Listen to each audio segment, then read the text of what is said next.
Well, it's been another rocky day on the market, so up next on Channel 12, it's the Finance Report with Peter Waldon.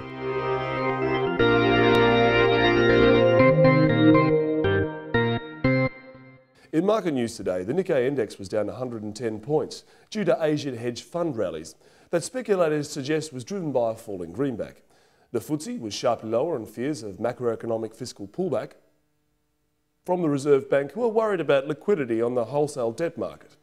I'm Peter Waldon, and this is Channel 12 News. Cut! That's all right, Peter. Oh, for Christ, for that was a mouthful, wasn't it, Dale? You almost got me with that line there. Well, that was very confusing, I think. I don't think anyone would have understood that.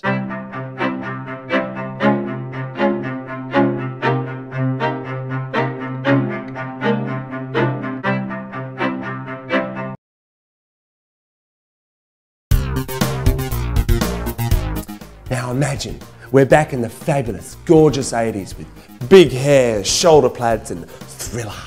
So, the two new kids on the block have just finished university. Yay! Now Barbie, she finds that the pet handling major she took a part of her university course isn't really helping her career prospects. Oh. So she decides to take up a job as a secretary. Now Ken, on the other hand, has graduated with full honours. And he takes up a position in a prominent law firm, paying big bucks. Yeah! Now, Barbie, she's worried she's never going to get ahead because she earns half of what Ken does. So she decides to be really, really diligent and put away $2,000 a year into an investment fund, which, let's say, returns about 10% per year. And Ken, wow, he's earning lots of money in the big law firm. So he decides he's going to have a lot of fun now. And he spends all his money on, well, crap. He starts living from one generous paycheck to the next, spending all his money with the boys down the pub, impressing Barbie.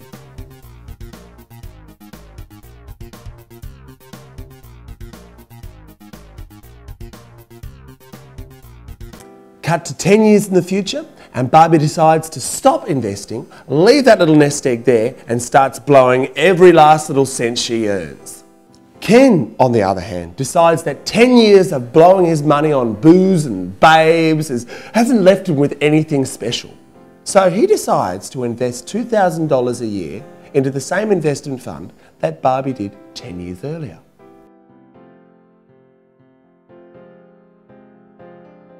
Cut to the present. Ken and Barbie are now in their early 50s and they meet up and they decide to compare holdings. Now Ken has deposited over $40,000 over the last 20 years and his investments have grown to $125,000. Now, Barbie's only invested half as much, but she's got over twice as much, over $235,000. And here's the kicker. Even if Ken keeps contributing every year until the day he dies, he's never going to catch up to Barbie. Simply put, Barbie has let the magic of time compound her returns longer than Ken. This is what smart people call compound interest, or what you and I call the earlier you start, the better.